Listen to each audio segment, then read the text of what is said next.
There's so many individuals out there that are so talented in different things that never accomplish anything. Okay, the world is filled with talented people. You know a lot of them yourselves, okay, and they never accomplish anything.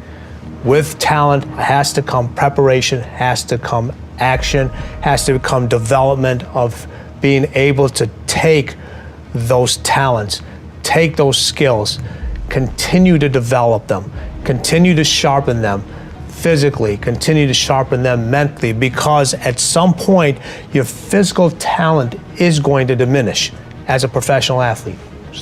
That's just a fact, okay?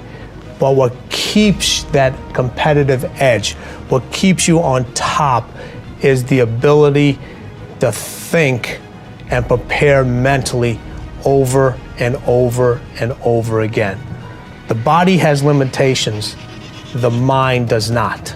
We focus so much on what goes on from the neck down that we forget it all starts from here. Everything starts from here. If you're not mentally ready, you're never really physically prepared. And that's where the preparation starts. I firmly believe that everybody in this room, everybody on this planet has a gift.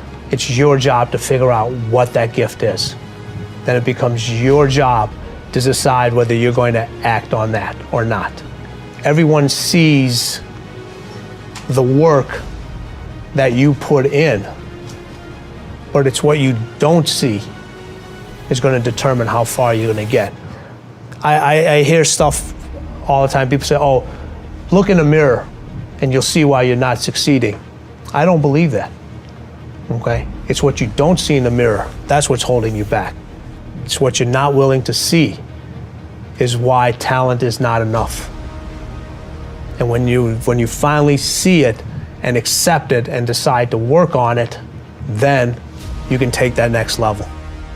We're so familiar with ourselves, we tend to take ourselves for granted. We tend to minimize the things we can accomplish, the goals we can reach, and for some equally strange reason, believe others can accomplish things in our field which we cannot. There are literally millions of human beings living narrow, darkened, frustrated lives, living defensively, simply because they take a defensive, doubtful attitude toward themselves, and as a result, toward life in general.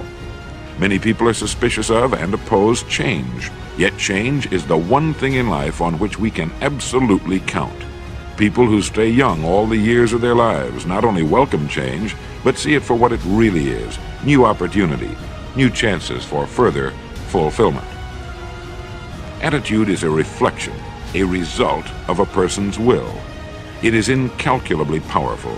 It can bring about marvelous results for us, but we need to train it patiently, day by day. Now let's talk about the attitudes of people who are successful. The top 5% of the people who go sailing through life from one success to another and who, even when they fail at something, shrug it off and head right out again.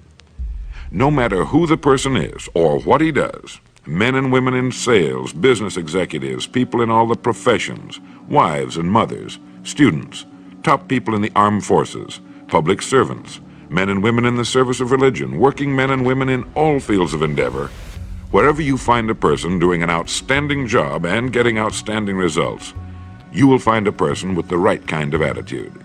These people take the attitude toward themselves that they can accomplish what they set out to accomplish, that there's no good reason on earth why they can't be competent, successful. They have a healthy attitude toward themselves and, as a result, toward life and the things they want to accomplish. And because of this, they achieve some remarkable things, and they come to be called successful, outstanding, brilliant, lucky, and a lot of other things. They're quite frequently no more brilliant or outstanding than the majority of the people by whom they're surrounded. But they did develop the right attitude, and they found their accomplishments not too difficult, and many times surprisingly easy, simply because it seems that so few are really trying, really believe in themselves. Successful people come in all shapes and sizes and in widely varying degrees of intelligence, background, and so on. But they all have one thing in common. They expect more good out of life than bad. They expect to succeed more than they fail. If you want something worthwhile, take the attitude that there are a lot more reasons why you can have it than there are that you cannot, and set out to earn it. Go after it, work at it, ask for it, and 9 times out of 10, you'll get it. Our environment is really a mirror of our mental attitude. If we don't like our environment, we have to change our attitude first. Self-compassion. It's probably the most important thing that you can do for yourself is when you f*** up, you need to forgive yourself, okay? So that's really, really important. So once you can meet yourself with compassion, then you can begin to let go of whatever it is that's really f***ing with your mindset. You can get back on track, you can refocus, and don't wait till Monday. And that's a mistake that everybody makes. So if you fall off the wagon, like if I fell off the wagon at 9:58, at 9:59, I'm back on the wagon. So I'm not waiting even for 10 o'clock. Like you literally do it right there at that moment, make it a part of your identity that you're the type of person that does that. So that is really, really critical. And the more you like yourself, the more you persist. The more you like yourself, the less likely you are to stop. And you know what we have found is that people who don't stop eventually succeed greatly. And the number one reason for underachievement is people stop. Is that there's no limit on what you can accomplish if you're absolutely crystal clear about where you're going and you're crystal clear about who you are on the inside and you like yourself and you don't stop. But here's the most incredible thing. It takes tremendous self-discipline to do these things, because every single force in our psyche pulls us back. And every time you persist, every time you use your discipline to persist, you increase your self-discipline. And every time you increase your self-discipline, you increase your propensity to persist. And every act of self-discipline and persistence raises your self-esteem because you like and respect yourself more, because you know you're the kind of person who didn't quit when others did. And when you like yourself more, it gives you greater discipline and greater propensity to persist. So all of these qualities, which are acts, behaviors that you do as a conscious result of willpower, you decide, by gum, that's what I want. By gum, this is who I am. By gum, that's where I'm going. And when you refuse to quit, you like yourself more and more, which makes it less and less likely that you'll ever quit. And you'll finally reach the point where people will say, well, she will never quit. If she says she's going to do it, she's going to do it. You can take that to the bank. He will never quit. He's not the kind of person that quits. Once he says he's going to do something, one thing I know about him is he will never, never stop. When you get that kind of a reputation, not only is your great success materially guaranteed, but your happiness and your respect and esteem in life and with the people around you is guaranteed as well. You become one of the finest people in our society, and you did it because you made yourself. You sculpted yourself. You crafted your own personality. It wasn't done to you or for you or with you.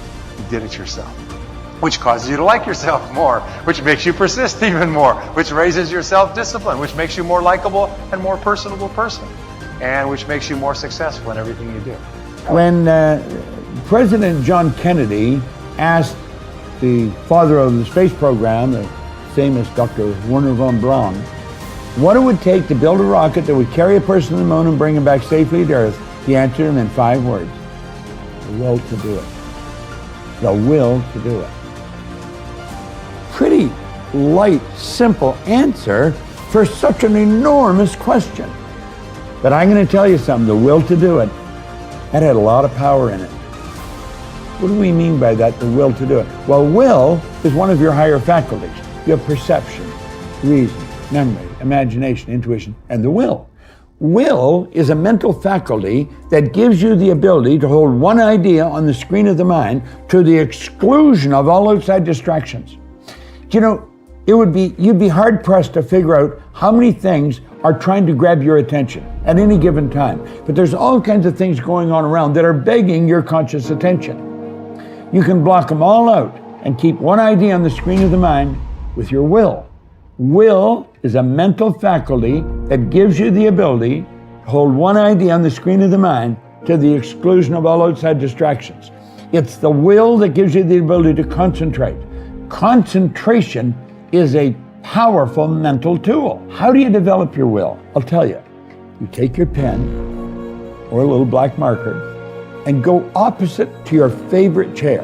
There's a wall opposite your favorite chair. Put a little dot on the wall. Do it when nobody sees you doing it, and nobody will ever notice the dot's there. Every time you sit in that favorite chair, focus on that dot. Bring all of your conscious attention to bear on the dot. Now, when you look at your mind will wander. That's okay. Don't feel bad because it wandered. Bring it back to the dot.